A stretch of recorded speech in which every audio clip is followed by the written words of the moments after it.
All right. In my ongoing quest to get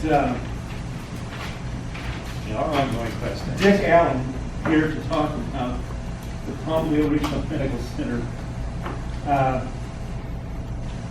Unfortunately, he couldn't be here tonight because his mother's passed away, which is sad and true. But we got a pretty darn good plan B. Not very good looking, but very knowledgeable.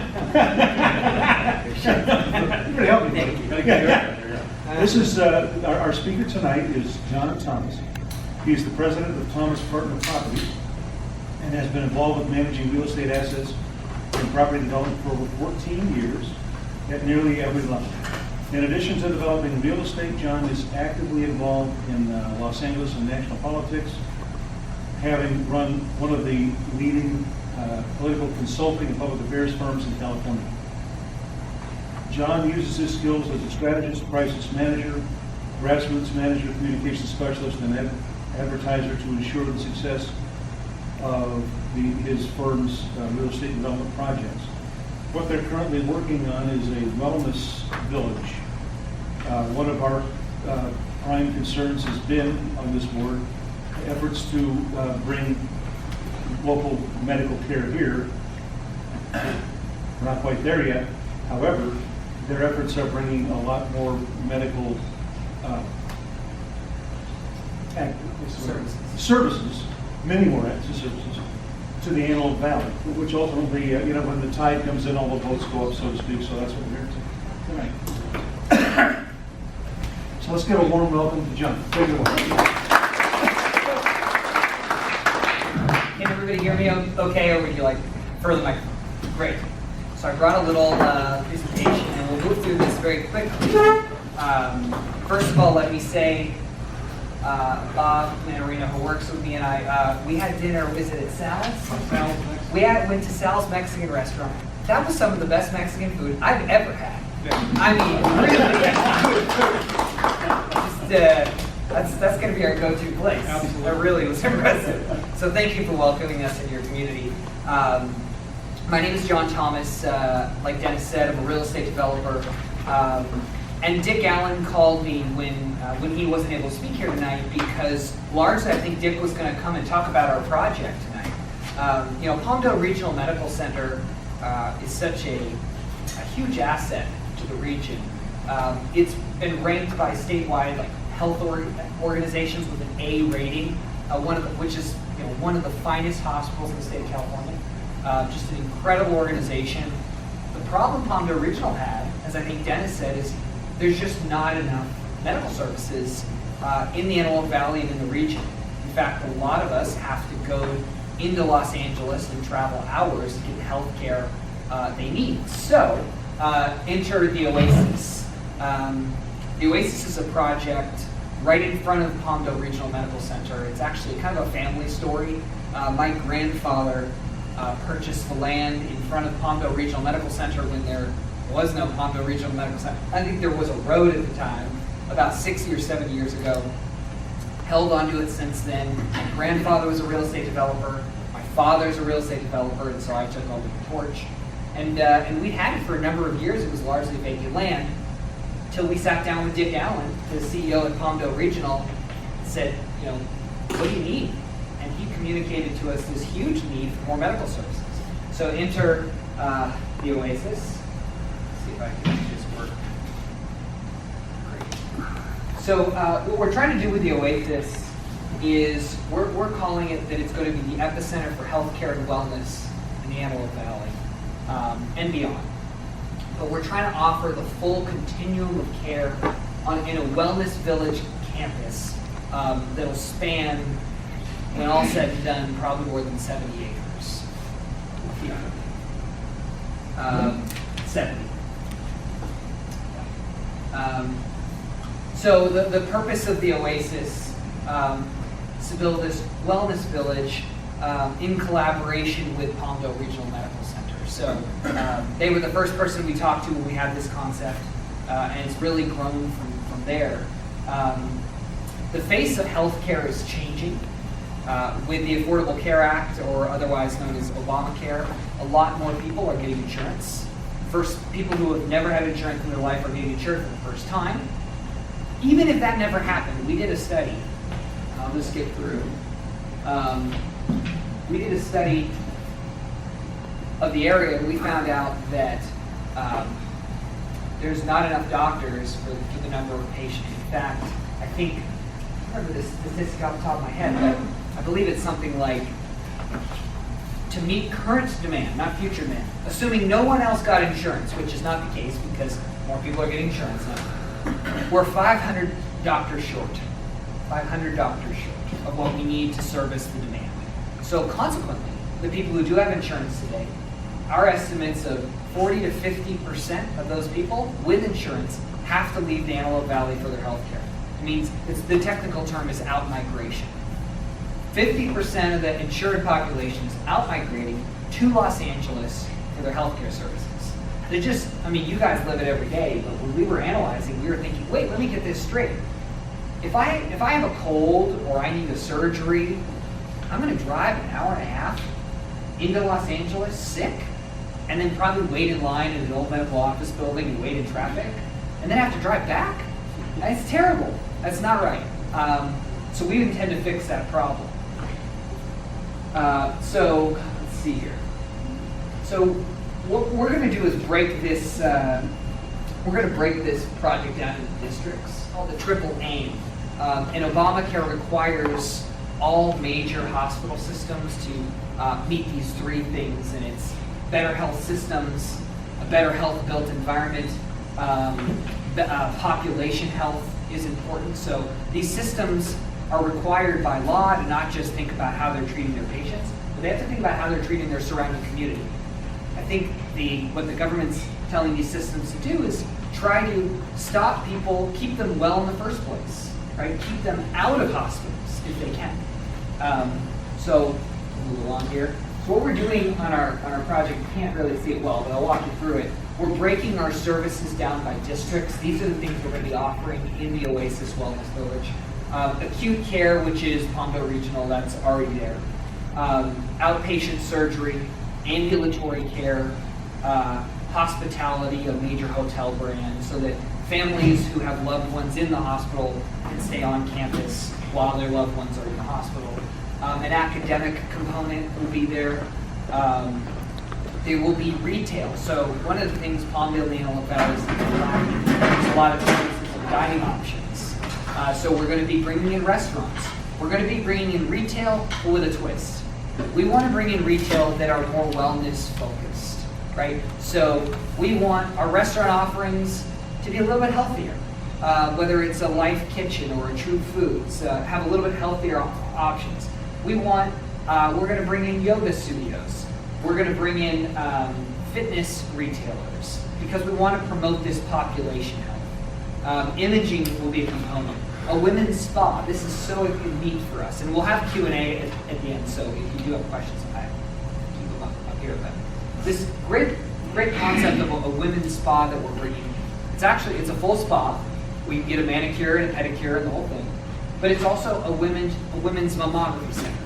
And so the idea is that a lot of women don't get regular breast exams because they don't want to go to a medical office building where it's cold and dark and they don't know who they're talking to and there's no parking.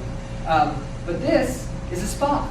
So they're trying to encourage women to go get checked regularly for cancer screenings, hoping to stop or catch those instances of breast cancer before they start. There's going to be a senior housing component, an assisted living component. Moving through, there's going to be a public space in the middle of the project. It's going to be a park. What we're hoping is that it becomes a community center, right? Our dream is to see on the weekends, we want a farmer's market in the quad. We want yoga in the morning. We're going to bring in inflatable movie structures so you can bring your family into the park in a safe and nice area and watch a movie on a Friday or Saturday night. What our dream here is that the community, and your community, will embrace this project in Palmdale Regional Medical Center as kind of the core and the fabric of their community. A lot of areas around are going to have fitness areas in our project. So that means we're going to have outdoor walking paths that are clearly designated with mileage markers. Right now, we learned from Dick Allen that in the Antelope Valley Mall, there's a group of, they call them mall walkers, that a couple days a week, they walk the mall, for exercise. We want those mall walkers on our site. So we're going to make sure that we have nice walking paths for all those people.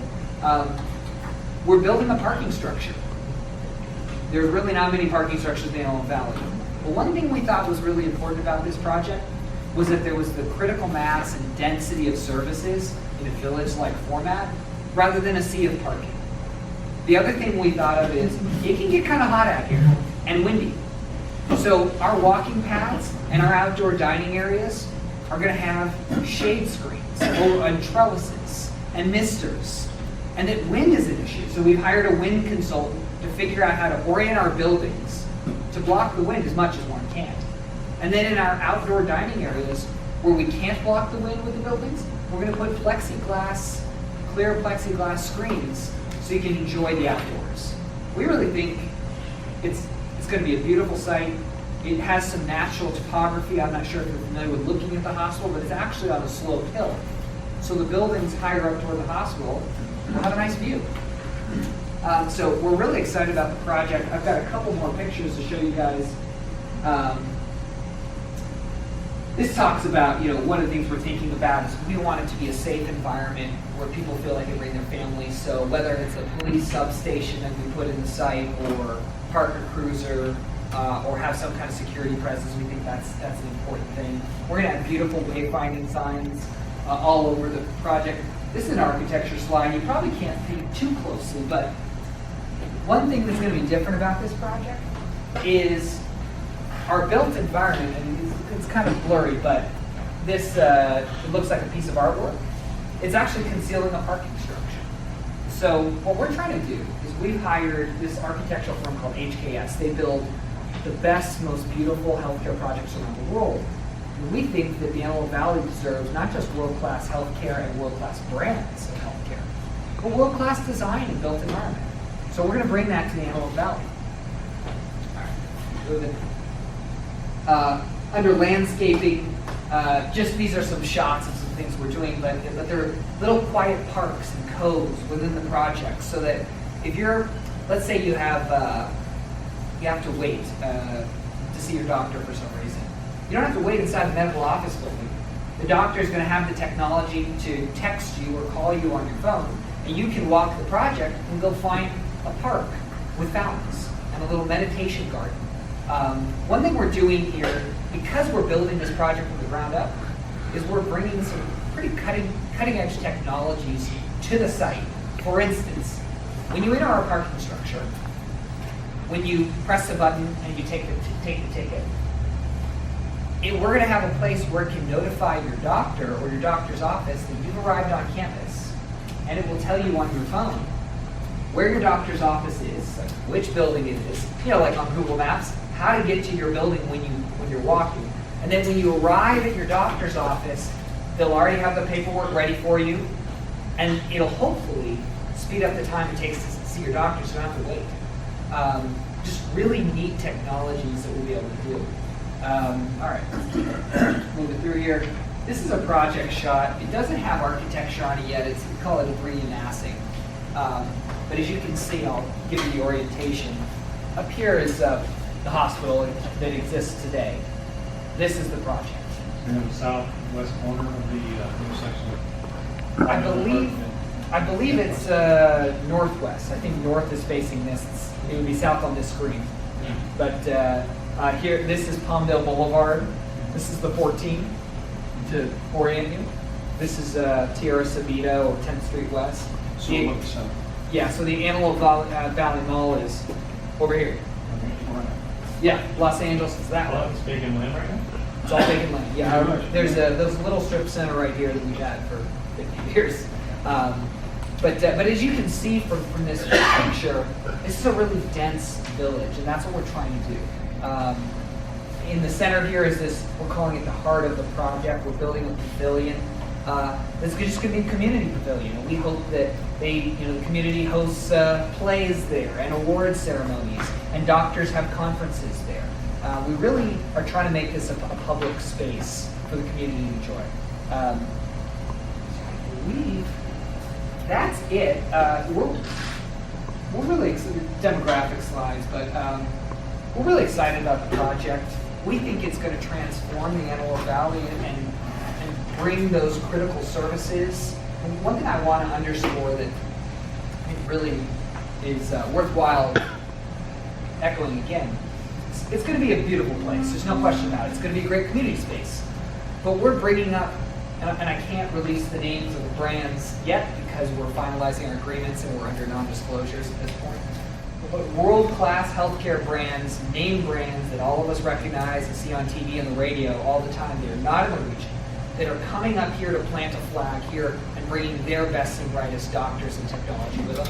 We're bringing them to the Oasis in the Antelope Valley. Long time coming, better late than never, I suppose, but we're thrilled to be part of your community, and we hope that you'll use be part of our wellness village, and any local doctors want to participate, we're happy to talk to them.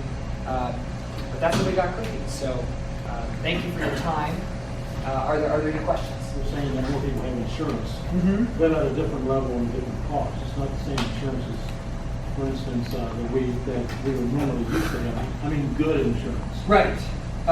Right. So the question was the Affordable Care Act is insurance, but it's not the same level of. Well, yes.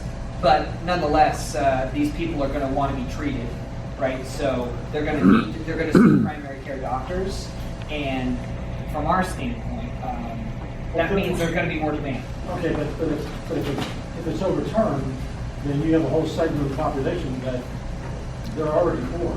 Yeah. How are you going to claim it? How are they going to pay? Well, We're already covered. Right. It's the guys who need to be clean. Yeah, it would be either Medicare or Medi-Cal, right? And if they're not covered, I don't know what the answer is to that, but I do know that 50% of the people who have coverage had it before Obamacare are leaving the Antelope Valley for their health. So we're going to recapture those. So from a business standpoint, we have to figure out how to service those people. It's a good question. I don't know. I think the Supreme Court ruling made it pretty clear that it wouldn't be overturned. It may be changed, but it wouldn't be overturned. But we've got a major election coming up, so who knows? Yeah. It's the epicenter for healthcare wellness in the Antelope Valley and beyond. So are any tremors going to work their way up the region? Good question. We hope so. Are you involved in any of that, or do you have any we can't. We've signed a whole bunch of NDAs, but I can say this: we hope to help everybody. So that's as much as I can say. Oh, that's it. Now, are you aware of how many, what percentage of Rosamond residents are out migrating from Rosamond? Might not. The most in-depth I've gone on that was with a phone call with Dennis, and it sounded like 100%. Is that correct? Yes. So You on healthcare, you're going to walk in and all four in the park. right. I did see a veterinarian when I drove by. But no, I mean, you talk about a healthcare crisis. Your community. So currently, your community, where do they go for healthcare? Lancaster or Palmdale? So Antelope Valley Hospital.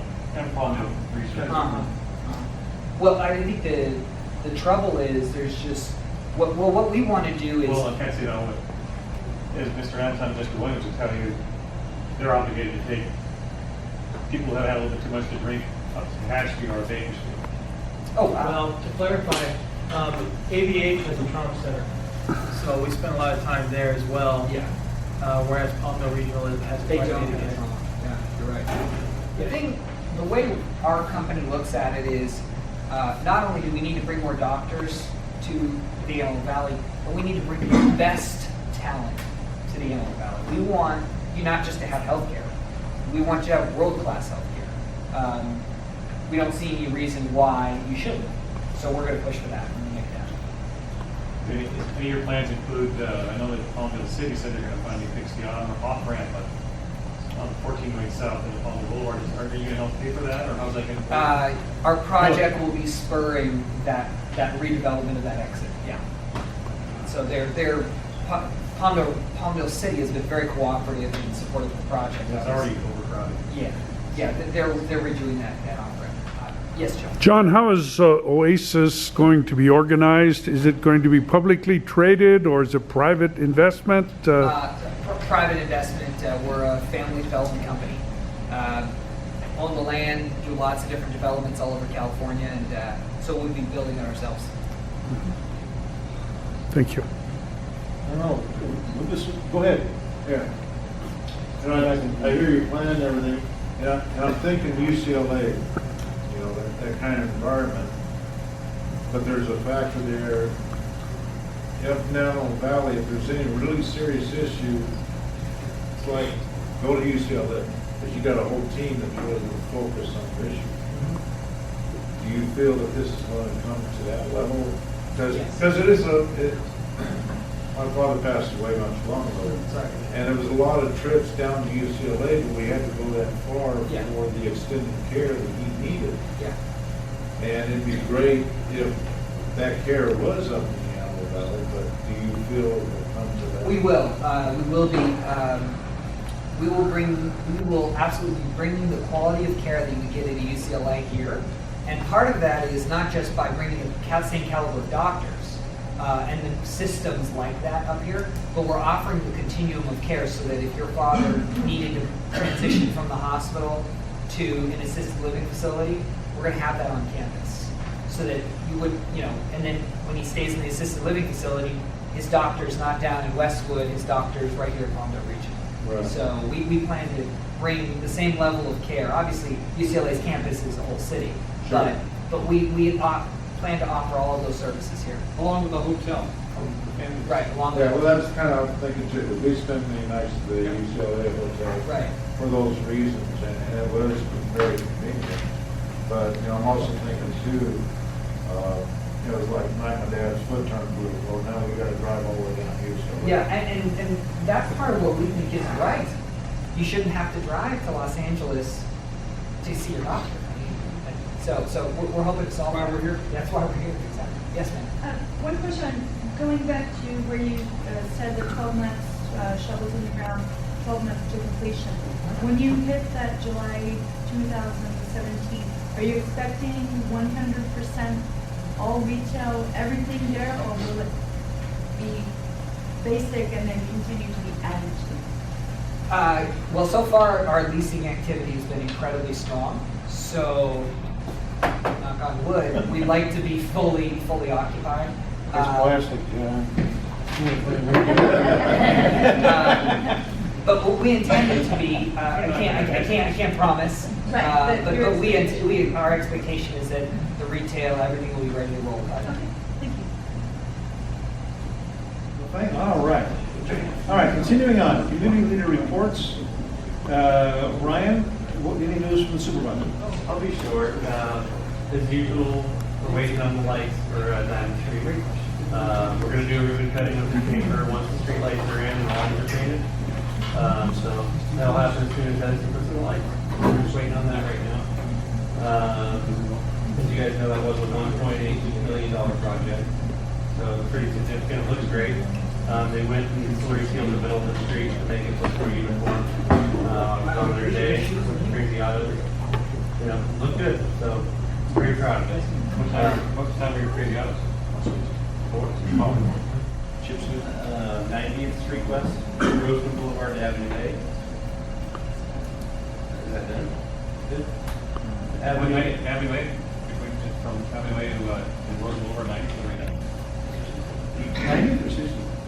Okay, cool. I know these. We're talking like all the stuff all over the ground, right? Yeah, I've been dealing with it all. 170 It's done. Then Avenue A from 100th Street West to Sierra Highway, 170th Street West from Avenue A to Rosamond Boulevard, Sierra Highway from Avenue A to Rosamond Boulevard, Jacksonville Springs Road from Rosamond Boulevard to Champaign, and 100th Street West from Avenue A to Rosamond Boulevard.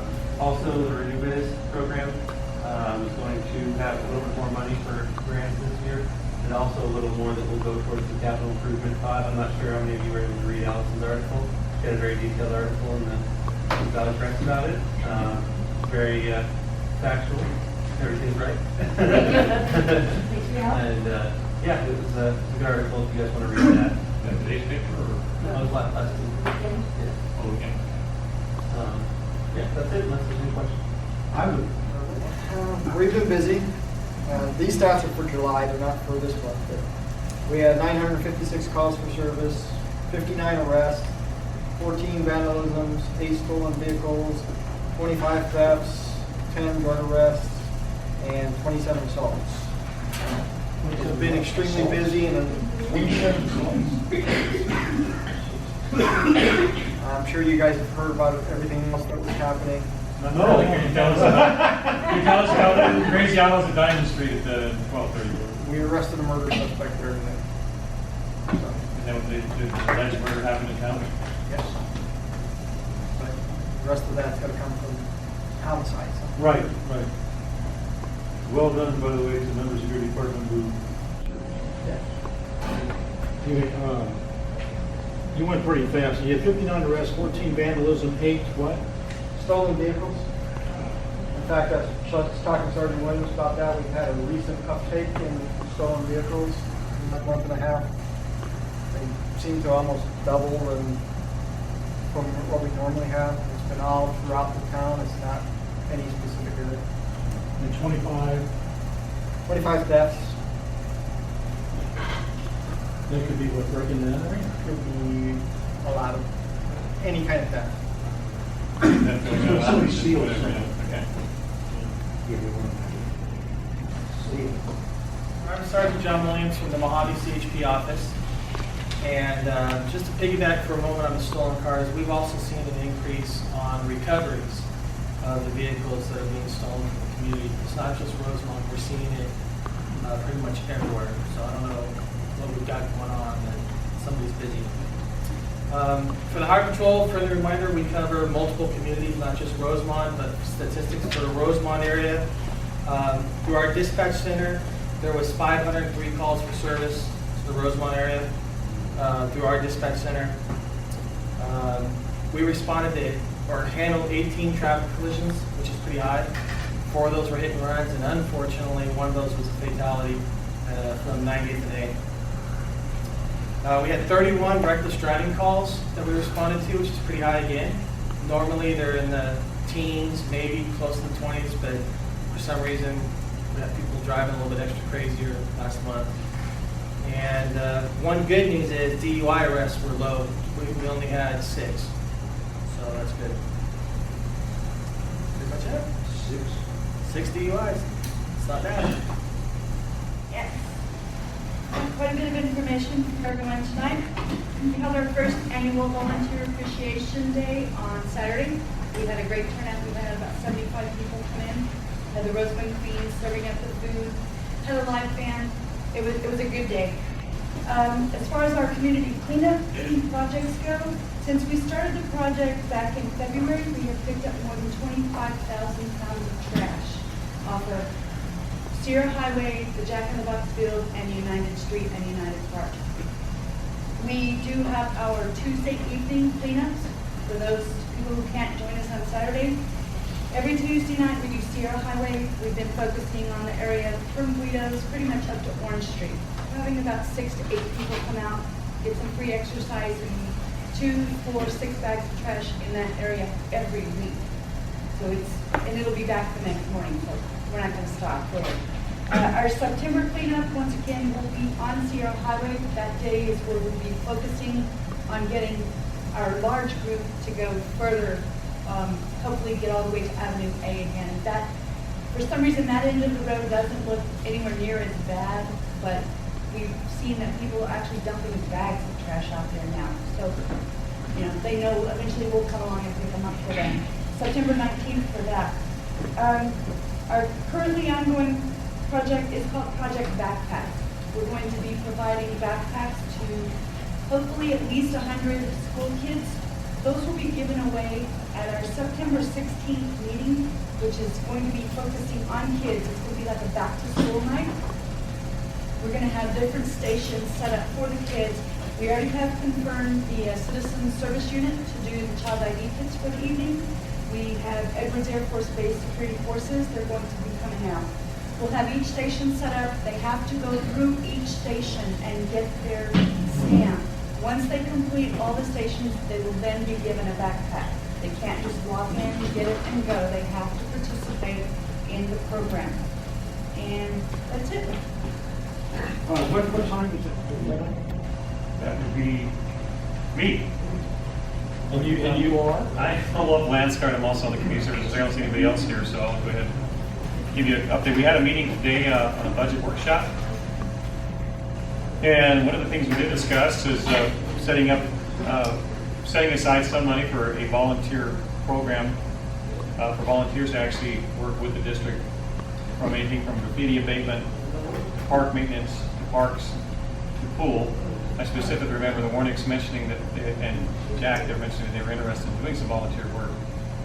So I know that at least we'll have it in the budget to cover insurance and things like that.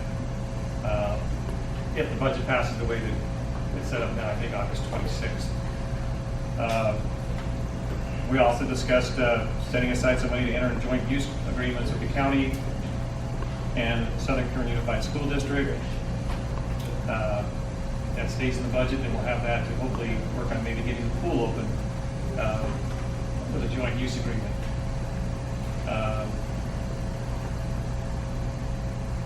We also discussed, let's see, we don't have any interns. It was brought up at the Tuesday meeting. They asked us in the questionnaire from the state, do you have any interns that work on your water and sewer? And we said, no, we don't. And I thought, well, why don't we? It's something that maybe we should budget for, at least the training and that type of thing, bringing in interns that could be a learning experience for them and hopefully beneficial to us as well. We're still looking at hiring an interim general manager. Hopefully we'll have more news on that later. Deadline for if anybody's interested in applying for the general manager's job, interim general manager's job is Friday at noon. And, unless you have any questions, that's pretty much all I have right now. This Friday, tomorrow? Friday noon, if you want to get your resume in there, Paul.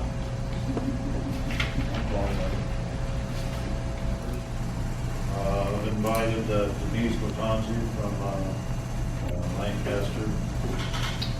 She's part of the city council there. She's also one of the revered experts on 501(c) organizations. So I've invited her to talk with the Rosamond Foundation as a helpful point of the restructuring and provide insight and direction as to how to properly proceed from the nonprofit perspective. Where's the meeting going to be? I'll be at the, the Rosamond Hills. What time? 6 o'clock. 6 o'clock, thank you. I've had a long day. There's a group coming from the Air Force Research Laboratory at Kirtland, New Mexico. They have these groups applications done tours called re-bluing. Primarily, it's new people that are hired into the Air Force and don't have much experience with much of the rest of the Air Force. So it's a chance to see something else. We've got that on the 16th. We've got altogether got 10 tours slated for next month. We are booking our general public tour. We're only having one a month now. Usually at least 4 months ahead. January, the tours for September, October, November, and December are full. January only has a few seats left. So if people want to, if you want to come and take a tour, for heaven's sakes, plan well ahead with that. To make tour reservations, go to www.edwards.af.mil. When the homepage pops up, look in the white field for the red word tours.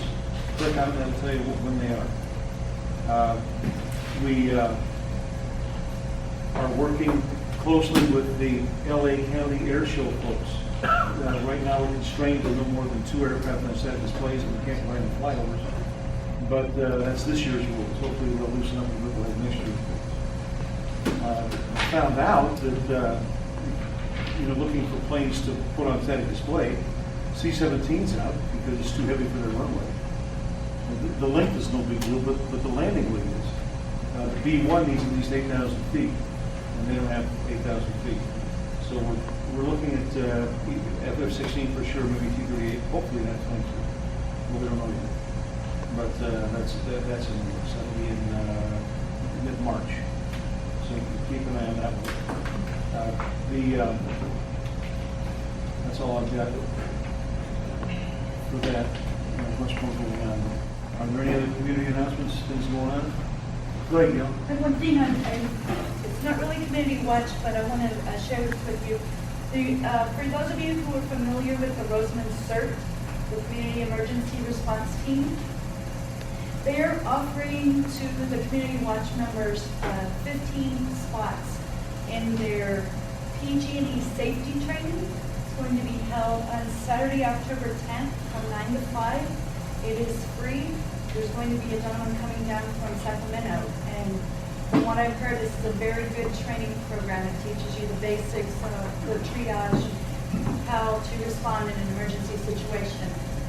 We were offered 30 seats, 15 of those were asked for last night, but they've allowed us 15 more. So if anyone's interested, let us know so we can get your name on the list. A quick update on the Rosamond real estate market. I just pulled some numbers earlier today. Year to date, the average time on market for residential real estate in Rosamond specifically is actually under 45 days on market. The Antelope Valley average is closer to 75 to 80 days. So homes in Rosamond are selling much faster than the average homes in the Antelope Valley. July's average sales price in Rosamond increased about 2.5% over June's. So that puts us at $187,387 as the average sales price. We had, 38 homes that were sold last month, and we currently only have 40 homes listed in Rosamond. So that means we only have, if you look at it that way, we only have about a 1 month supply of homes currently on the market. So odds are, just looking at that, most homes that are on the market today will be gone by next month. So it's a great time to buy and sell your home here in Rosamond. Bob and I were talking a few weeks ago about the desire for Rosamond to have a community cable, and I happened to start one back in the early days of cable in the late 70s. I know the insights in how to work with cities and how to work with entertainment and how to work with what resources you would have to. So anybody, if you're interested at all in my expertise, it's just I do this as a business consultant around the Antelope Valley. So it just so happened that when Walt mentioned it, it's right in my wheelhouse. This small town in the South Bay ended up, I had a TV show for 10 years. It was award-winning. We won, and to this day, the programming, this is some of the best that you can get in community cable. So if you have any questions or need my expertise, Walt knows how to get a hold of me. Yeah, it's going to have to come up with nothing else during the Public Relations Committee meeting. David's willing to volunteer to be on that committee as a community member. Correct. And David and his wife just moved to the. My wife Mary is the back there. He just moved to the Antelope Valley here about 2 years. About a year and a half, yeah, almost 2 years now. And very active in the Lancaster area already and learning with the ins and outs of that community. Exactly. And trying to network with businesses, and once again, when I find something that I can use my expertise on, I'm more than willing to add that to the mix. It's, just the things that you mentioned tonight, the community affairs and things, if you are ever able to put that, on your own community station, you'd be surprised how much support you will get and how much you can use available resources, and there's affordable ways of doing it. It's got to be a little bit creative, and you have to have a little bit of a vision, and that kind of a combination of both of those. What about against me here?